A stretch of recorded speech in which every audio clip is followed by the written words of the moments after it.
Now, across the Caribbean, across the Eastern Caribbean, we have generally stable conditions through most of the area. We're also monitoring a tropical wave in the open waters of the Atlantic. No significant chance of development at this time, but we're going to be continuing to watch that general area.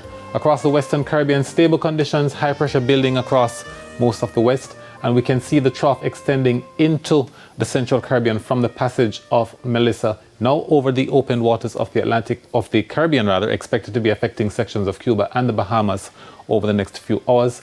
We do have cloud showers and thunderstorms extending in this trough system, but we're not expected to be under the influence of the trough system from Melissa over the next couple of days. We are monitoring, however, a weak frontal boundary. We can see in our imagery across the Gulf of Mexico, this frontal system is moving fairly rapidly into the western portion of the Caribbean and could be affecting the Jamaica area this weekend, Friday and Saturday. Now the forecast for tonight, partly cloudy skies, most of the area. Temperatures are dropping to 24 degrees Celsius for both Kingston and for Montego Bay.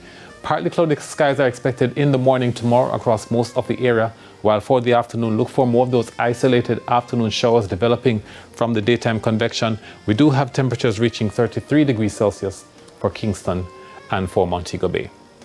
Now, the breakdown has isolated thunderstorms tomorrow in the afternoon in Kingston, also in Spanish Town, Maypen, and in Mandeville.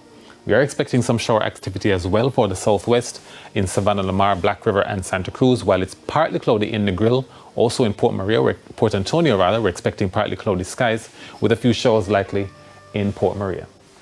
Elsewhere across the north, look for partly cloudy conditions for Ocho Rios and St. Anne's Bay, with isolated thunderstorms further west in Brownstown, Falmouth, Montego Bay, and Lucy. Now, the next few days, isolated afternoon showers and thunderstorms on Friday and Saturday from that frontal system that is making its way through the Gulf of Mexico towards the Jamaica area. And then on Sunday and Monday, most of our activity is expected to be convective in the afternoon across sections of southeastern parishes.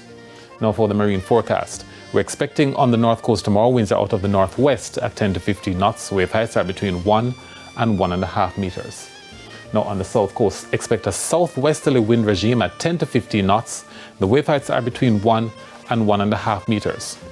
For offshore areas tomorrow, the winds are northwesterly at 10 to 15 knots. There are currently no small craft warnings in effect. The wave heights are between 1 and 1.5 meters. And then the sunset in Kingston tomorrow, 5:35, 5:38 in Mandeville, and at 5:41 in Negril. That's it for the weather report and forecast for this evening. We thank you so much for watching.